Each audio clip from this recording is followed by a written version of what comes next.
السلام عليكم ورحمة الله وبركاته.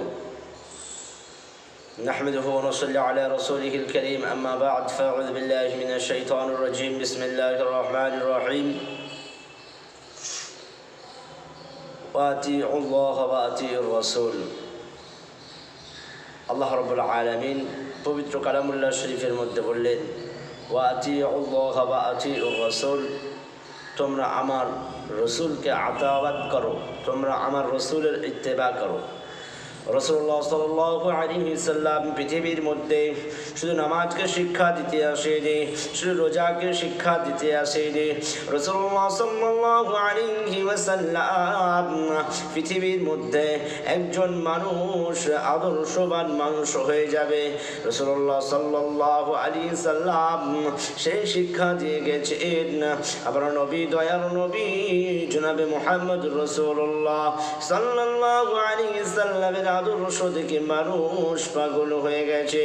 নবীর আখলাকে মানুষ ইসলাম গ্রহণ করে নিয়েছে। সেই নবীর একটু আখলাকের কথা আমরা আজকে শুনবো ইনশাআল্লাহ। আর সেই নবীর আখলাকের মতো আখলাক চরিত্র বানাবার আমরা চেষ্টা করব ইনশাআল্লাহ।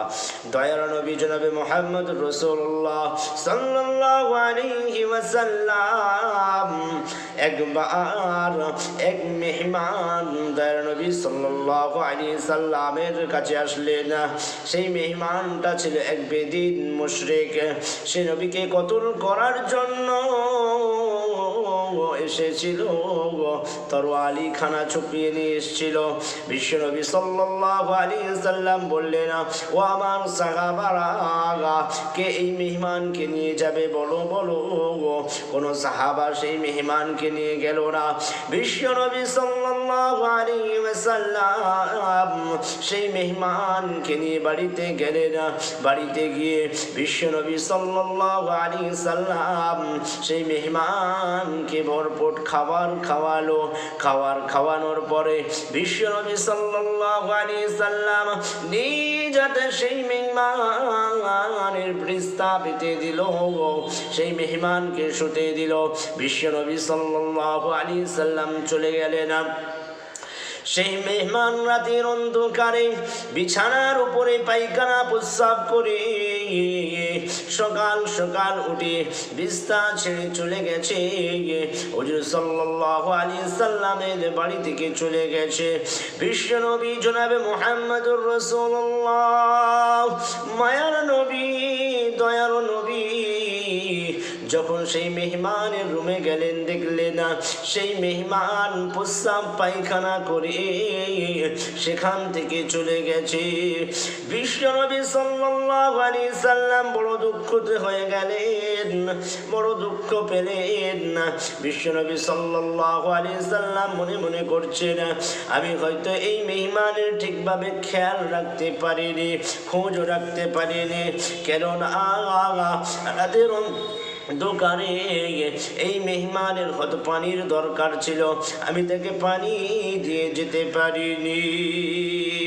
দয়ার নবী জনাবে মুহাম্মদুর রাসূলুল্লাহ সাল্লাল্লাহু আলাইহি ওয়াসাল্লাম নিজ হাতে সেই ফেরেশতা সেই বিছানার চাদর ধুইতেছিল।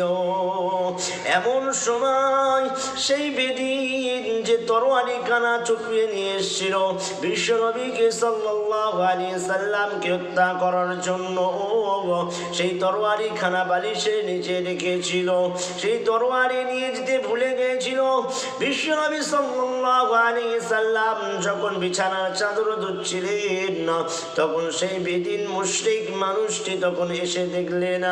যখন তরবারি খানা নিতে যাবে, তখন বিশ্বনবী সাল্লাল্লাহু আলাইহি ওয়াসাল্লামকে দেখলেন তার প্রস্রাব পায়খানা সেই দয়ার নবী, দো জাহানের বাদশাহ, মাবিনার লাল মুরদুলাল খাতামুন নবীন জনাবে মুহাম্মদুর রাসূলুল্লাহ সাল্লাল্লাহু আলাইহি ওয়াসাল্লাম সেই পায়খানা প্রস্রাবখানা ধুচ্ছে। সেই মুশরিক বেদিন মানুষটি বিশ্বনবী সাল্লাল্লাহু আলাইহি ওয়াসাল্লাম তাকে বললেন, যে ভাই আমাকে ক্ষমা করবেন, আমি হয়তো তোমাকে ঠিকঠাক খেয়াল খোঁজ রাখতে পারিনি, তোমাকে ঠিকভাবে মেহমানদারি করতে পারিনি। তখন সেই বেদিন মুশরিক বললেন, ইয়া রাসূলুল্লাহ, ইয়া হাবিবাল্লাহ, হুজুর বিয়াদবি মাফ করবেন, আমি আপনাকে কতল করতে এসেছিলাম। আমি আমার যে তরোয়ারিখানা নিয়ে এসেছিলাম চুপিয়ে, সেই তরোয়ারিখানা আমি নিয়ে যেতে ভুলে গেছি। আমি এসে দেখলাম আপনি আমার প্রস্রাব পায়খানা নিজের হাতে ধৌত করছেন। আমি তো জোর করে প্রস্রাব পায়খানা করেছিলাম। আল্লাহর রাসূল, দয়ার নবী, মায়ার নবী, আপনি আমাকে এখন কালেমা লা ইলাহা ইল্লাল্লাহু মুহাম্মাদুর রাসূলুল্লাহ সাল্লাল্লাহু আলাইহি ওয়াসাল্লাম পড়িয়ে দেন। আমি এখন ইসলাম গ্রহণ করে নিলাম। বিশ্বনবী সাল্লাল্লাহু আলাইহি ওয়াসাল্লামের এই আখলাক, এই চরিত্র দেখে সেই বেদিন মুশরিক ইসলাম ধর্ম গ্রহণ করে নিয়েছিলেন। আজ আমাদের আখলাক কেমন হওয়া দরকার, আজ আমাদের চরিত্র কেমন হওয়া দরকার। কোনো ভাই যদি বা আমাকে একটু আঘাত দেয়, আমি তাকে উল্টে পাল্টে আঘাত দিয়ে আদায় করে নি না, না। বিশ্বনবী সাল্লাল্লাহু আলাইহি সাল্লাম বললেন, তোমার আখলাক হবে একদম মাটির মতো। মাটিকে যে যাই বলে, মাটি কাউকে কিছু বলে না। কেউ মাটিকে নিয়ে ঘর বানায়, কেউ মাটিকে নিয়ে ইট বানায়, কেউ মাটির উপরে আঘাত করে, কেউ মাটিতে কুয়া খনন করে। তুমি যদি মাটির মতো হয়ে যেতে পারো, তাহলে নবীর আখলাক তোমার মধ্যে চলে আসবে। বিশ্বনবী সাল্লাল্লাহু আলাইহি সাল্লাম কোনো তরোয়ারি দ্বারাই, কোনো বল্লামের দ্বারাই ইসলাম প্রচার করেননি। বিশ্বনবী সাল্লাল্লাহু আলাইহি সাল্লাম আখলাকের দ্বারাই, চরিত্রের দ্বারাই, ভালোবাসার দ্বারাই ইসলাম প্রচার করেছেন। আমরা সকলে চেষ্টা করব যে সকলের ওপরে সুনজর, সুমন্তব্য করার, সকলের সঙ্গে ভালো আখলাক, ভালো ব্যবহার করার চেষ্টা করব ইনশাআল্লাহ। আল্লাহ রাব্বুল আলামিন যেন আমাদের সকলকে শোনার থেকে, বলার থেকে বেশি বেশি আমল করার তৌফিক দান করেন, বলেন আমিন। এই ভিডিওটা আপনারা শ্রবণ করবেন এবং সকলকে শোনার সুযোগ করে দেবেন, শেয়ার করবেন।